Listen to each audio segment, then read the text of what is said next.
you. All right. So we're going to start with a little bit of yoga, and then we'll move into our final installment of the Rudi month Rudio program. Pretty excited about the two excerpts we're going to be listening to today. All right. So where should we begin? Let's start in table. Let's start in table.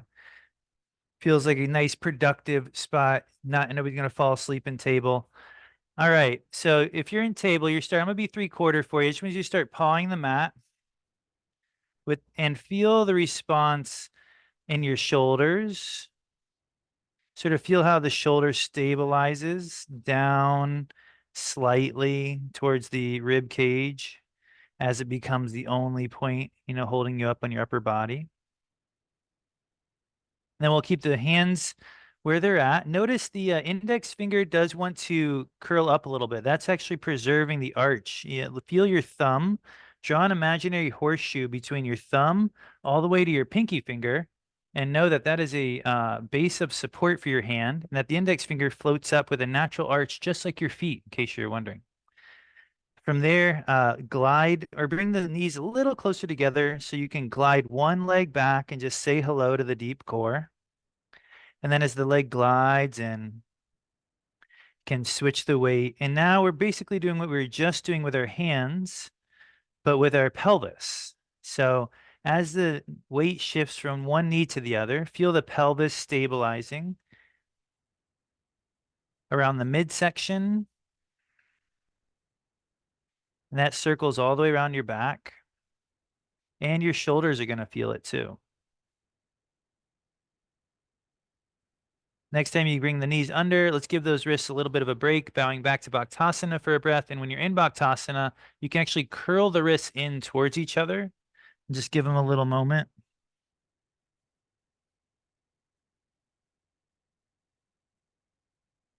Hands will sort of slide towards you on the floor like a sticky floor, and you're kicking down through the shins and you're rolling up. Shoulders are going to roll up last and then circle back. We'll bring the arms out to the sides and just give yourself a nice big wingspan for a moment and feel the stretch. Draw the ribs in as you do that so you can articulate a little bit more of the chest and not get that sway back. Excellent. And then we'll come back to the table one more time. All right, so now that we've been in table for a little bit, just glide one leg back. Feel the weight sort of into that one knee that's left. This is called invisible plank. You're going to slowly unweight that knee that's underneath you and feel the response in your core, and then you're just going to bring that knee right back down. Just do that a couple of times. So it's an invisible plank because the work of plank happens, but nobody can really see it because your knee barely lifts off the floor. Last one.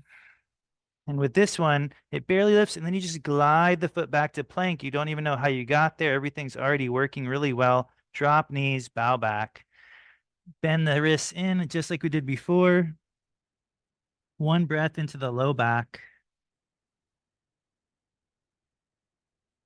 Kicking down through shins, rounding the spine up. This is sort of a nice, easy way to practice spinal rolls with a lot of support, right?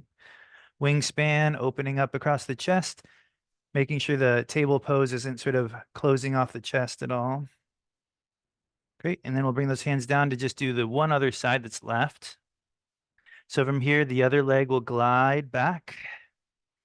And then you take your time. 3 invisible planks. You just unweight the knee, and then the knee comes back down. And you can't even really tell that the knee left the floor, but you feel it. So this is igniting the deep core like a postural support system. And once that postural support foundation is there, then when the leg glides back, it feels like you just incrementally added the weight, almost like when a water bottle is filling up while you're holding it, and the weight just adds very easily. And one more bow back to Bhaktasana. Bend in wrists. And then slowly kick down through shins, rounding up. Cool. And now a couple of back strokes with the arms. Take your time with this. And you just want to feel that range of motion in the shoulder. You want to feel how the spine follows the shoulder and keep the arms sort of supple.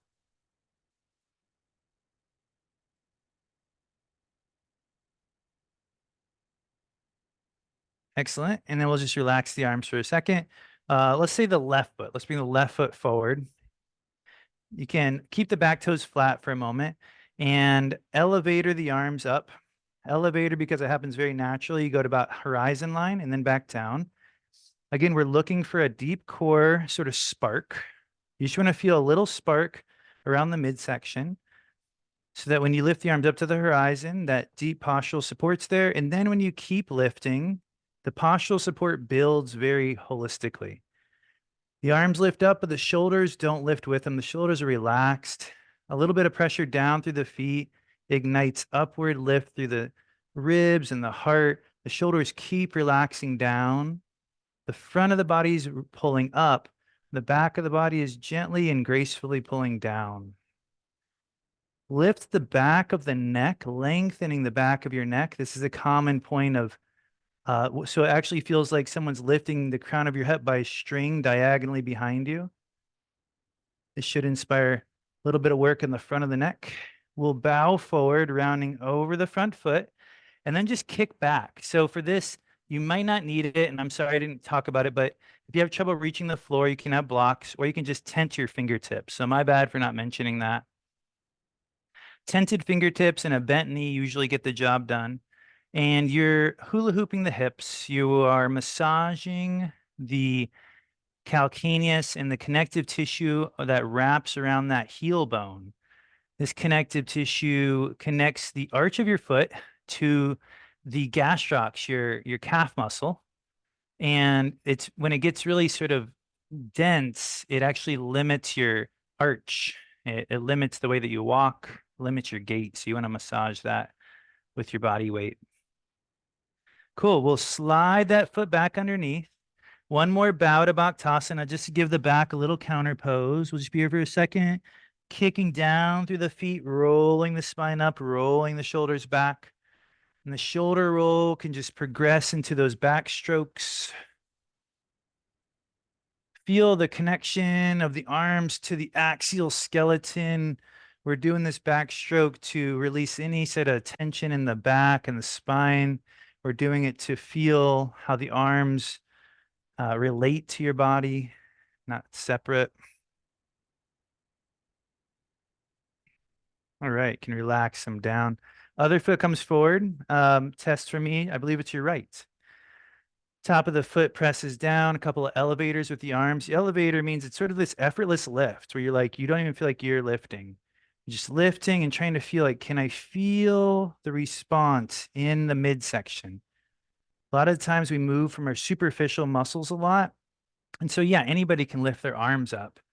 But can you lift your arms and feel how it requires a little tautness here? And then from that horizontal, gracefully lifting up, shoulders keep relaxing down. The feet press down and the heart grows up. But you want to feel that the ribs maintain this sort of connection towards the spine. You want to feel a tautness across the midsection that we were sort of taking time for. That upward lift extends up through the heart, through the chest. The neck extends evenly with the spine. It doesn't drop back and it doesn't crane forward. You feel this upward tautness through the front of the body and the back of the body draws down. Last breath. Good. Bowing forward. Option again, blocks or whatever's next to you. Nice bend in your knee. Fingertips tenting, giving yourself some space. Massaging the back of the heel. Yeah, when your arch is tight, studies show that it can limit your entire back line. It can limit your hamstrings. It can come, you can feel it in your back. You can even feel it in the crown, like the connective tissue that wraps around your head. Arch of the foot's a big deal. So this little massage on the heel helps to release some of that tension. All right, we'll glide that foot back. This time we're going to stay up on our knees though. Let's check at time. Yeah, I got a couple more minutes. So we're going to put that together into it's not, I guess you call this half camel. Normal would have the both arms back, but we're going to take our time with that and just talk about one arm. To do that, you can start with the feet flat. That'll force you to be more inwards with your deep core. And we're just going to fan, let's say the right arm up and back, and just sort of follow it back and just see where it leads, and then let it come forward. Feel free to have a chair behind you for this one, or to move towards a chair right now if there's anything about that backward reach that feels not super great in your back. Next time you reach up and back, just slow down that descent. Awesome. And now you can tuck your toes under. If that doesn't feel right, leave them flat. And this will allow you to sort of say hello to that heel, possibly with your extended fingertips, and then to elevator the opposite arm up. So yeah, let's do that again together. So we're going to sweep up and back. We're going to say hello to the heel. You don't have to rest those fingertips there. You can just reach for them. If they do rest, great. Elevator arm, and then let it carry you up. Same principles as before.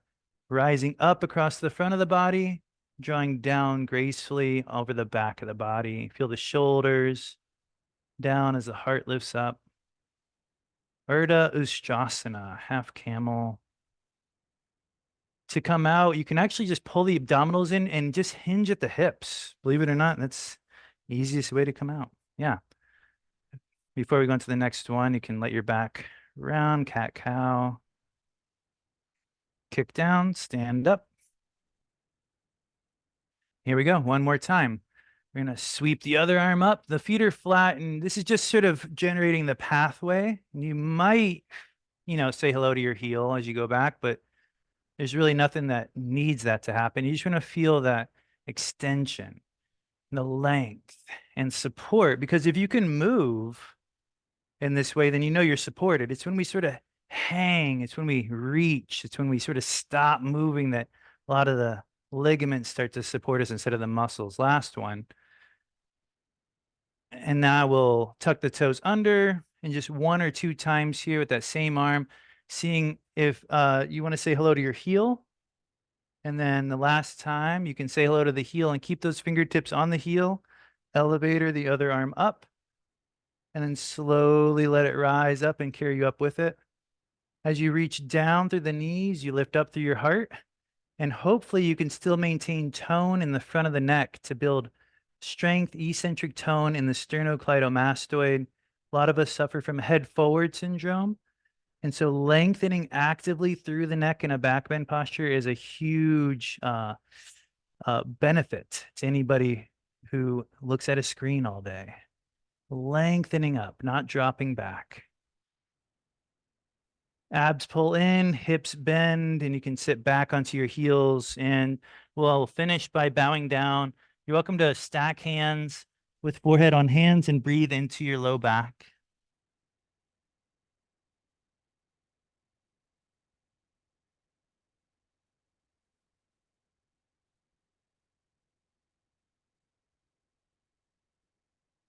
For the last minute, you're welcome to do any counter pose or any posture right now that feels good to you. Take a whole minute to do it.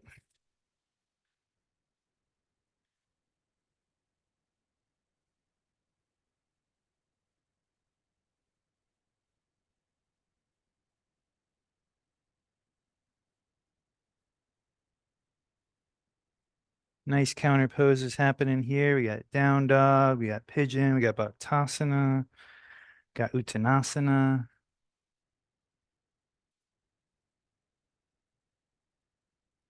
Finishing, if it's two sides, finish that other side up. You can start to make your way towards your cushion. No rush.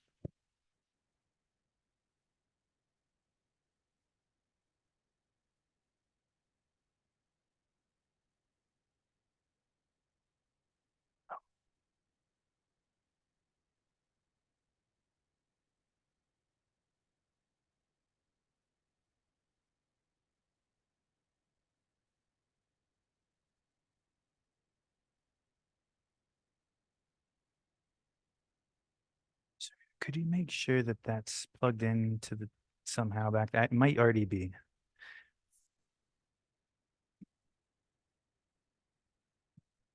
Okay.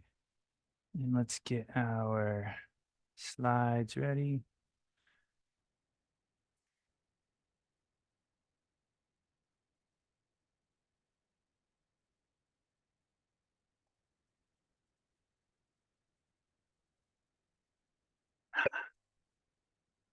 All right, everyone.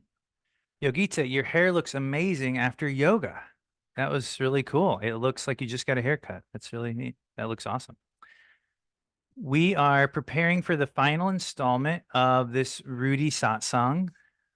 It's been a pretty amazing journey, and today's focal point is specifically on, well, we're going to recap a little bit what we talked about last week with trying to use your suffering as spiritual growth, or to use your suffering as a catalyst for your growth.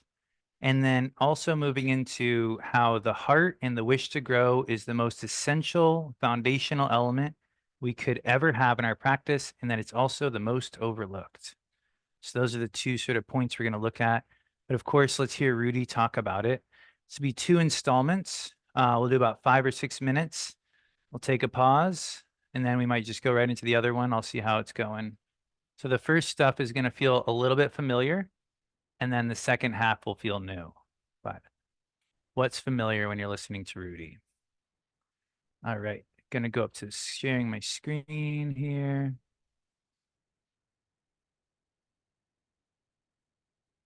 You can plug it into the front if that's easier, Surya, of the Mac. Yeah, it's okay. It's okay. We won't need that for a minute. Okay, well, your call. Okay, sharing. Everybody should see the Rudi screen, and I will look for your thumbs up when it starts to play to know that the audio is coming through okay. Right on.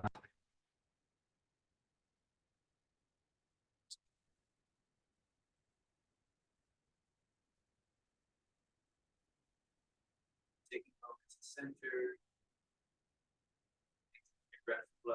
Remember, it starts, it's just going to go right into it, so we want to have that momentum of our practice. Slowing down the breath a little.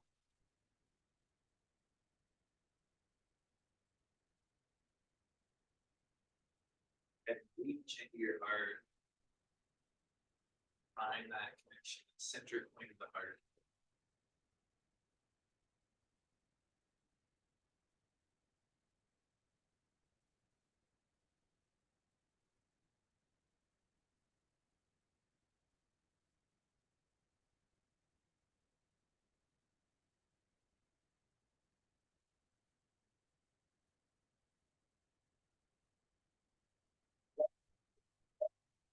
For every community, and all of you who feel unique in the sense that you suffer, then you don't understand that everybody suffers. I see just a so-so sign on the audio. Is that correct, everyone? Just so-so. It was not great. Okay. All right. Look, let me just double check a couple things. I reshare the screen. They might have to move it on their side. Okay. Yeah, the captions. There we go. And when you can accept your own suffering and realize it is your purpose, that you can move from one stage to another, one rung on a ladder to another, and you can accept this. Life is very difficult for every human being. And all of you who feel unique in the sense that you suffer, then you don't understand that everybody suffers. Everyone suffers tremendously.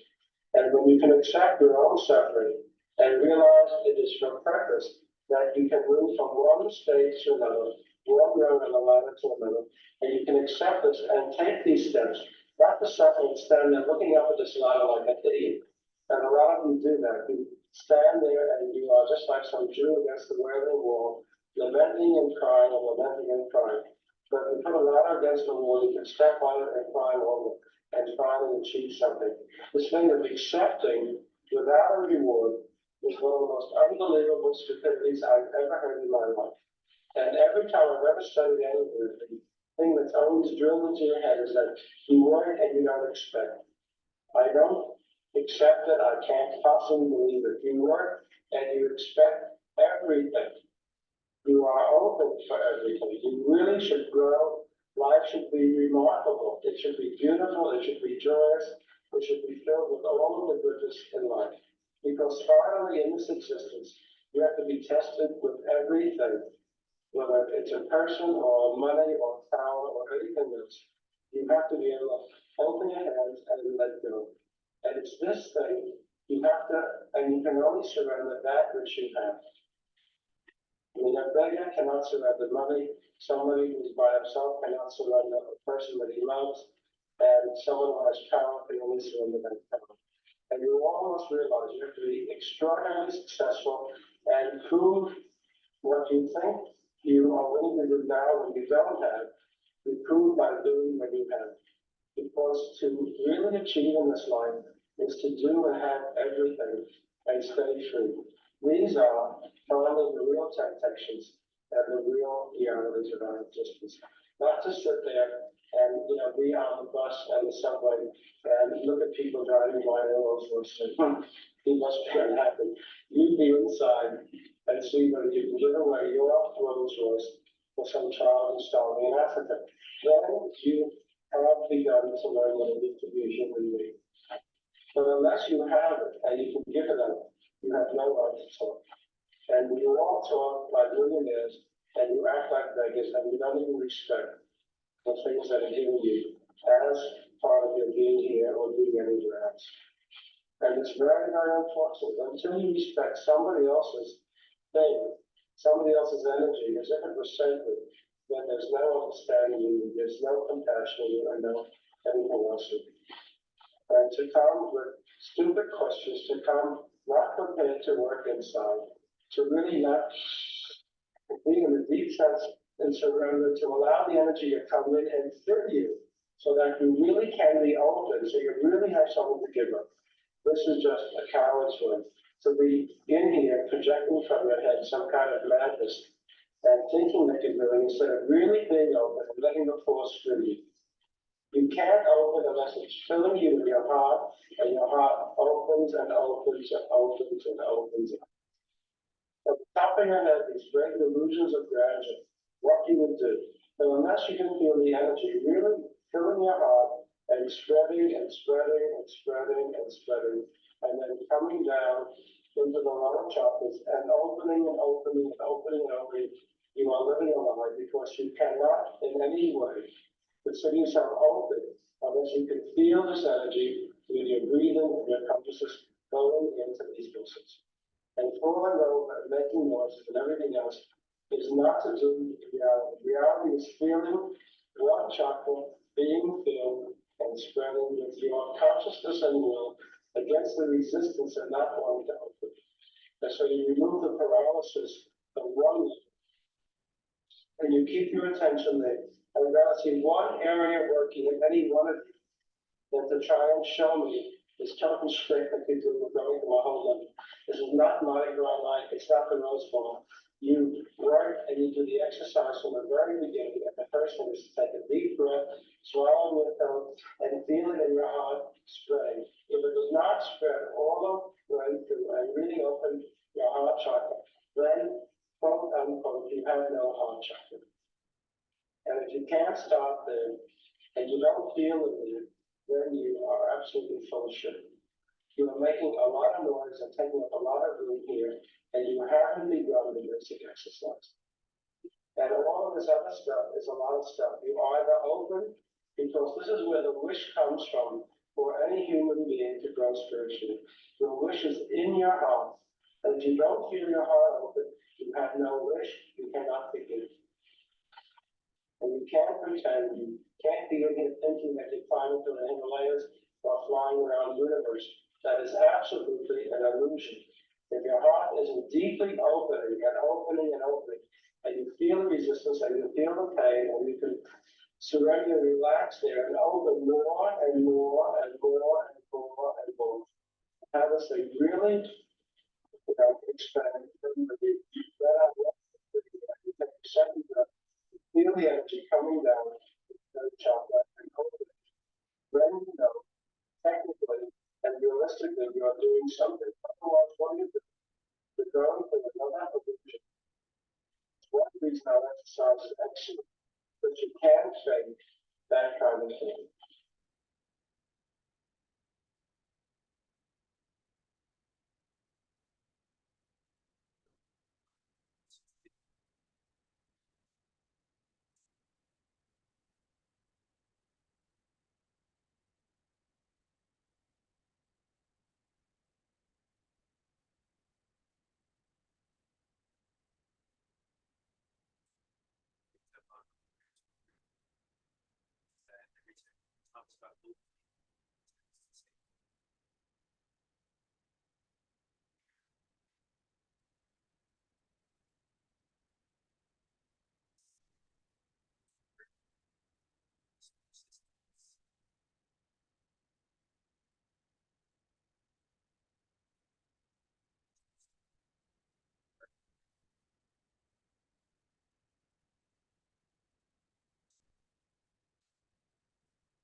No sound.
Time you work, you have to feel deeply inside yourself the resistance to the reality, which is to open instead of this whole number of things that you want to do. I am not interested in a madhouse.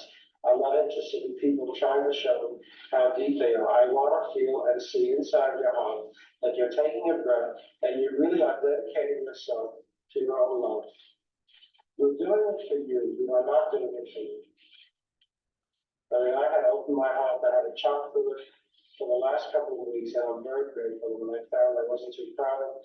And this finally is what all of you find when you really do anything, because resistance is tension against living. And as long as you live, if you do this for 40 years, you will find happily more tension because you're not surrendering today, and you're not surrendering 10 years ago. You're surrendering life after life after life, going back thousands and thousands of years.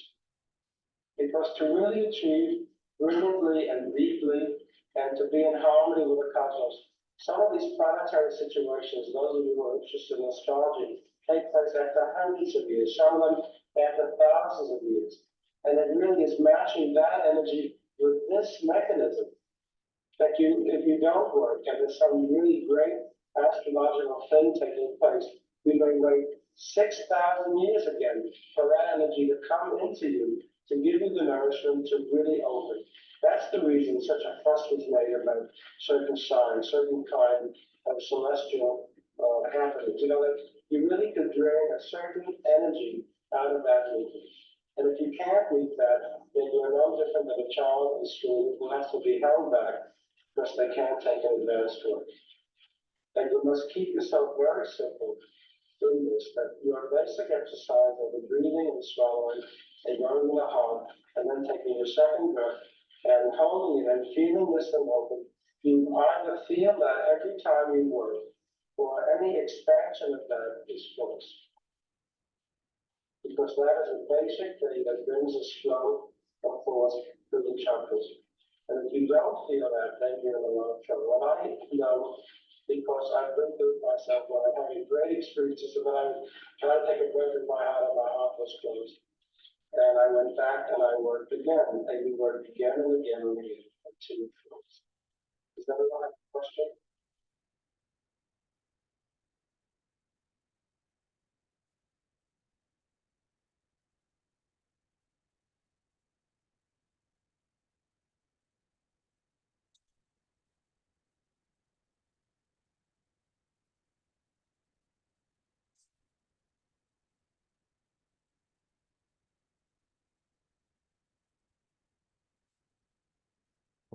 That's an easy fix, actually. We plugged in a camera midway through class and it became the default microphone. And that's what happened. All right.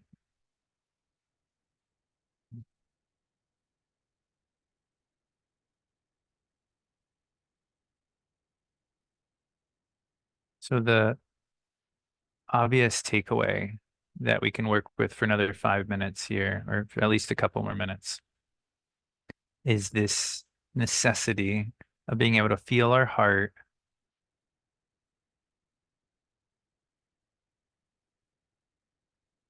with every breath we take, no matter what practice we're doing. And Babaji has been emphasizing this so many times over the last year or two. No matter what practice we're doing, he said, like the heart is the focal point, the heart is the beginning. And here Rudi says the same. Can you maintain stillness? Can you steady your breath and find your heart? And then can you do it again and again?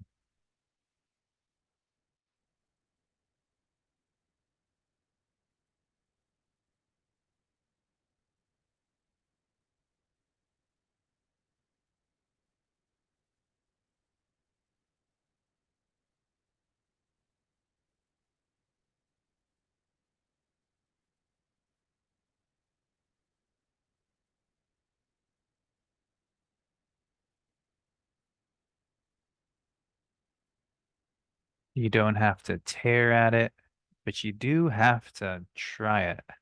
It doesn't happen without a focus.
And once you find this opening, you can feel, or I can feel, or however it's best to phrase it, this repetitious quality that Rudi is talking about. Like once you find it, once you get it, what you're supposed to be doing, and then you feel like you want to do it over and over and over again.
you can slowly transition from this internal work to this mixture of internal and external with a couple minutes of journaling.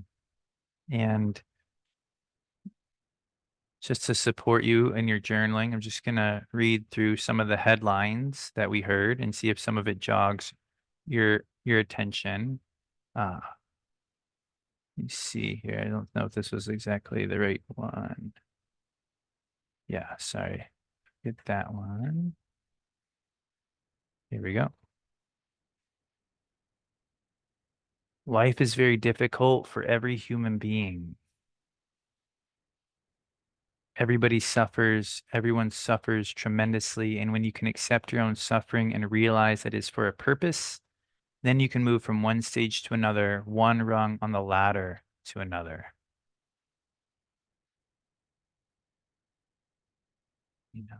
So is there something in that that sparked your interest? We can go over this stuff later. The idea that you work and don't expect, as Rudi says, oh, let me get to this one here, is an idea that I don't accept. You work and you expect everything. You really should grow. Life should be remarkable. It should be beautiful, beautiful. It should be joyous.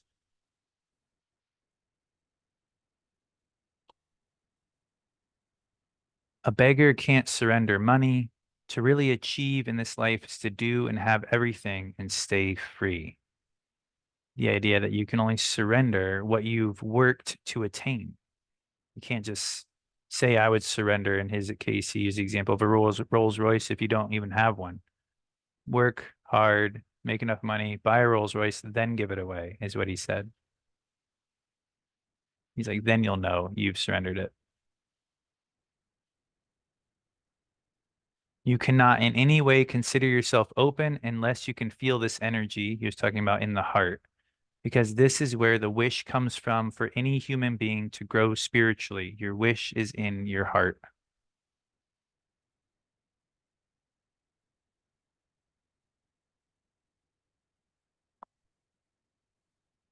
And finally, I want to feel and see inside of your heart that you're taking a breath and you really are dedicating yourself to your own life.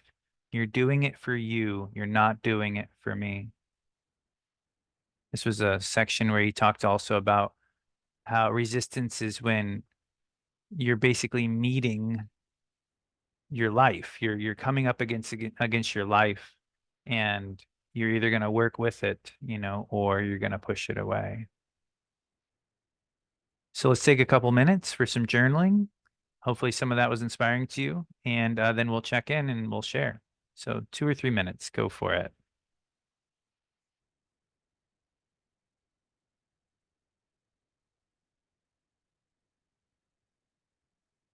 You never know what's going to come out if you put your pen to paper. Let me see if I can find some. You have a pen? Okay, cool.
About 30 seconds.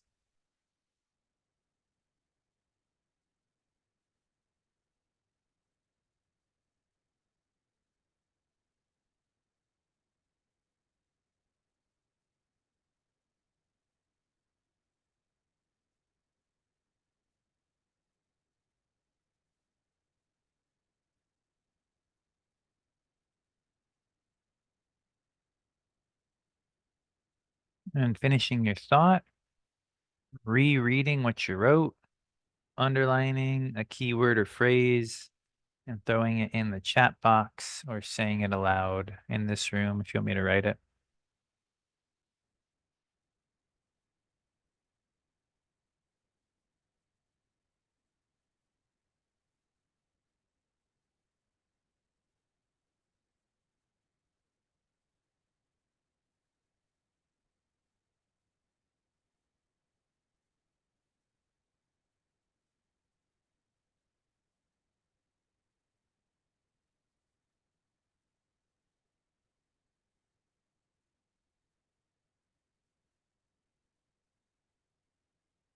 Mm.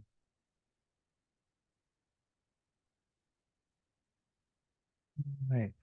If anybody has a word, just throw it out. Otherwise, I'll assume you're good.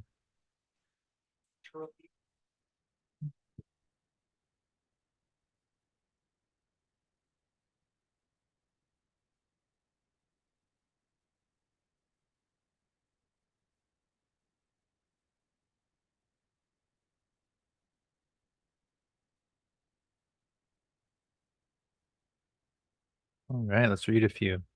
Cosmic energy, gift, freedom from lifetimes of karma, joy, naturally abundant, free falling into joy, getting above my pain, surrender challenges.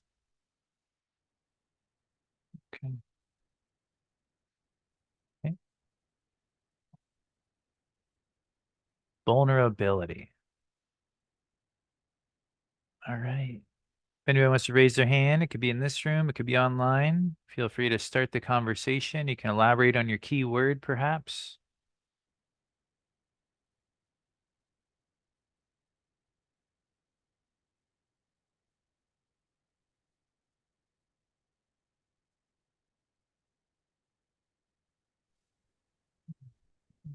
Sure, Yogita, you can start us up.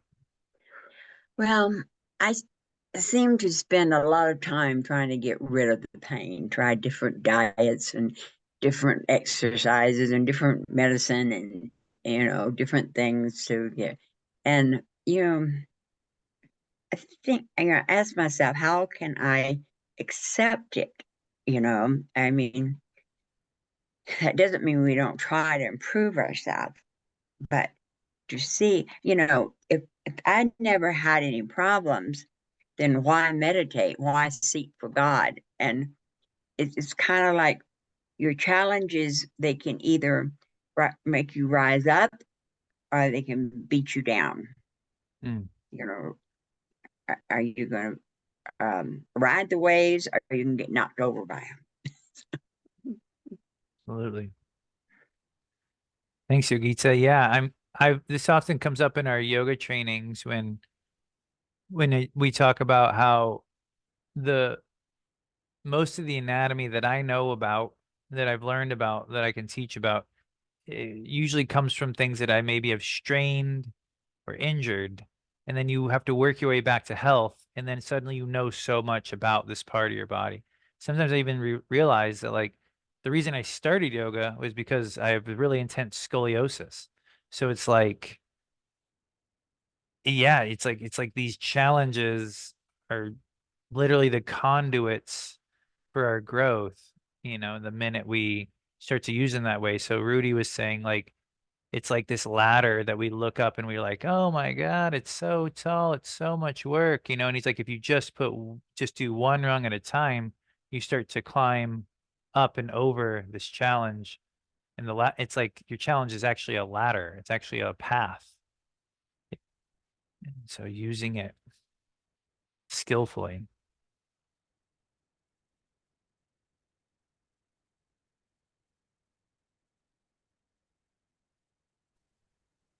Sure, Gita.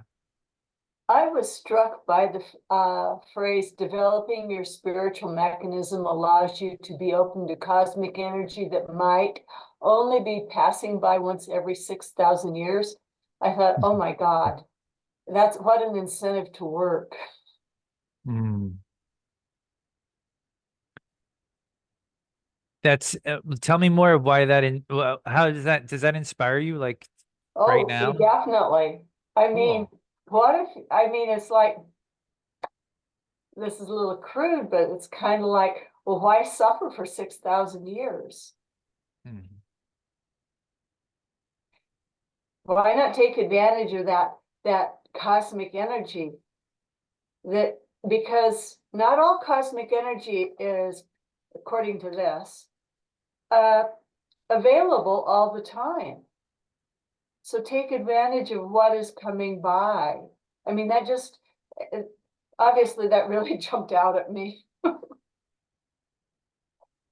Absolutely. That last part really sort of helped me when you said like taking advantage of what's coming by. Wow. So it's almost like we're given these specific, a lot of times maybe given these specific challenges as preparation for this potential thing that could be coming our way. Yeah, that does make a lot of sense. Like before an intensive, for example, how things break a lot.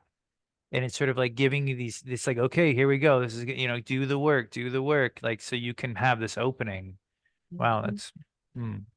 Yeah, I wasn't sort of linking up the conversation about suffering and then this cosmic potential and how it's like if you use it, you'll get this cosmic potential. Yeah, I remember Rudi saying some things only come by, like you said, every 6,000 years, and you literally could miss it if you weren't doing everything you could. Wow.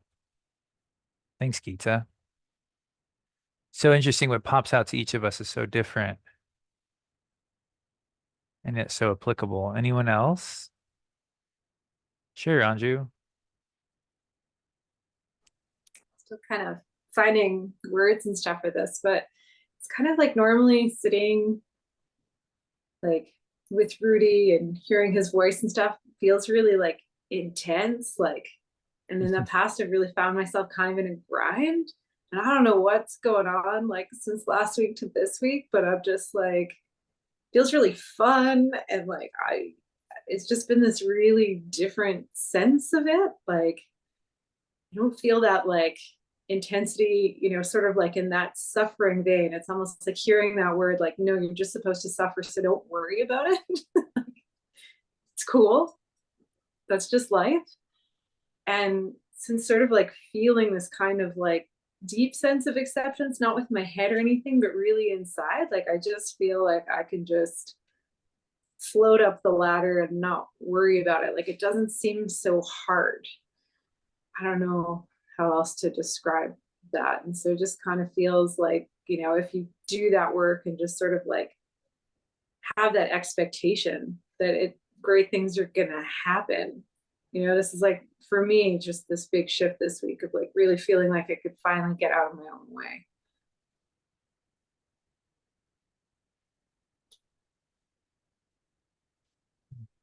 Thanks, Anju.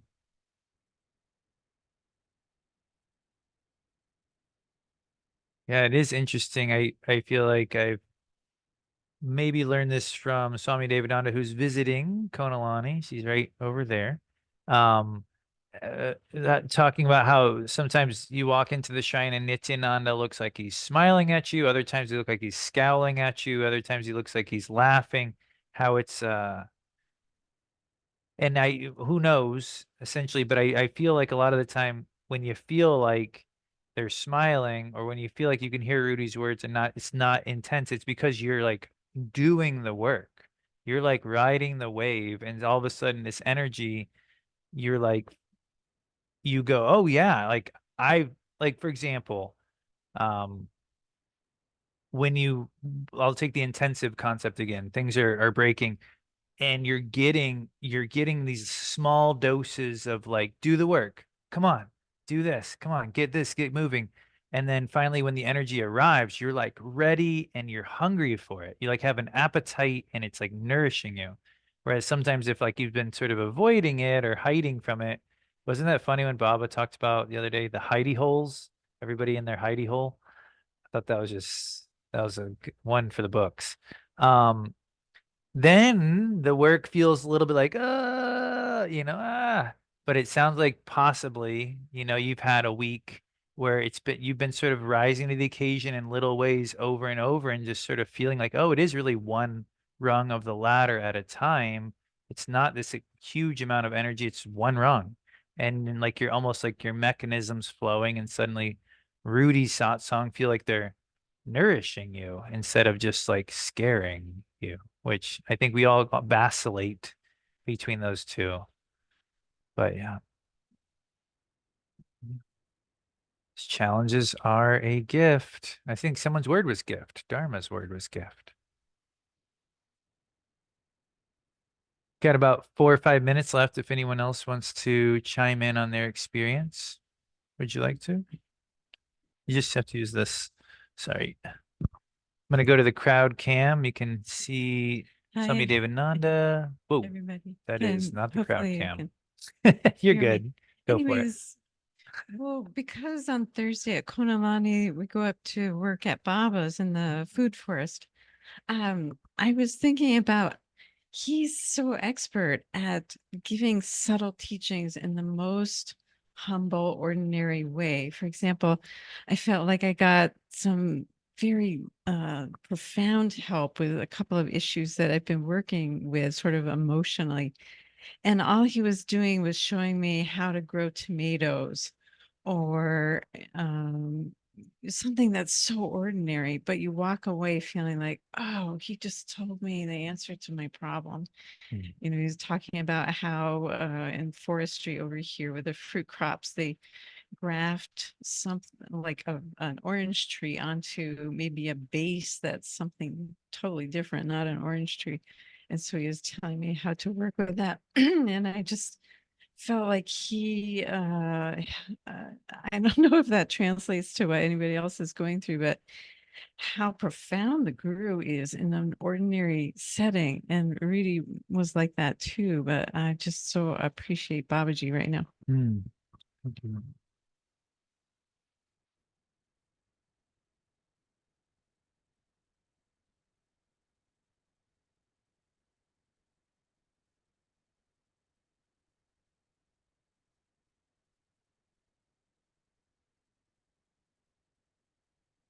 Yeah, we're so blessed to have, Babaji who always sort of showcases the simplicity of this work. Not that it's not challenging, but that it's anyone can understand it, anyone can do it.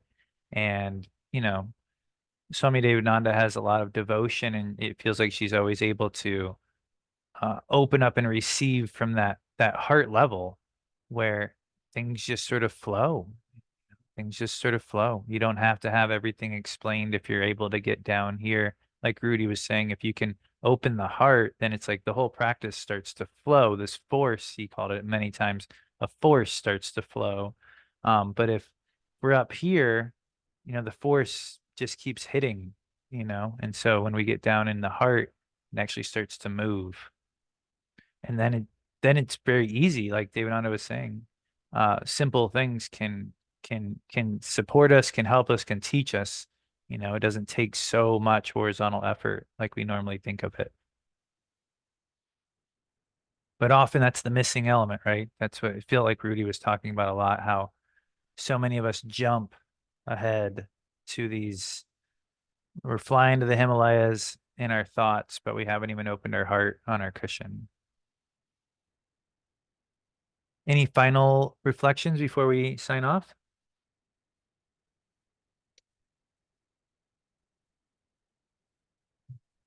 It's also a plug to come visit when you can.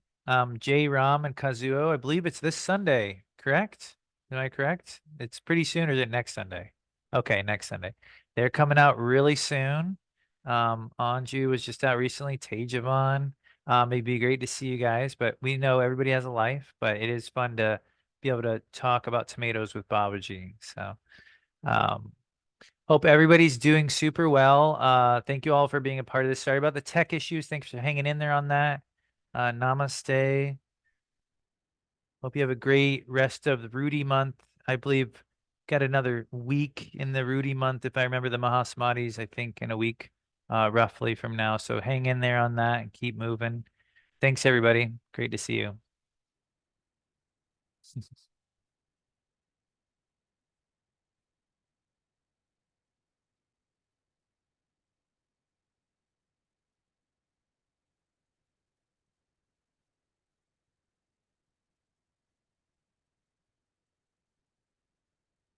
Paige, you want me to play the song so you can meditate? Are you good? You okay today? Actually, yeah, I gotta run today. It was just it's a tech issue today. See you, Jairam and Kazuo. All right, see you later, man. Yeah.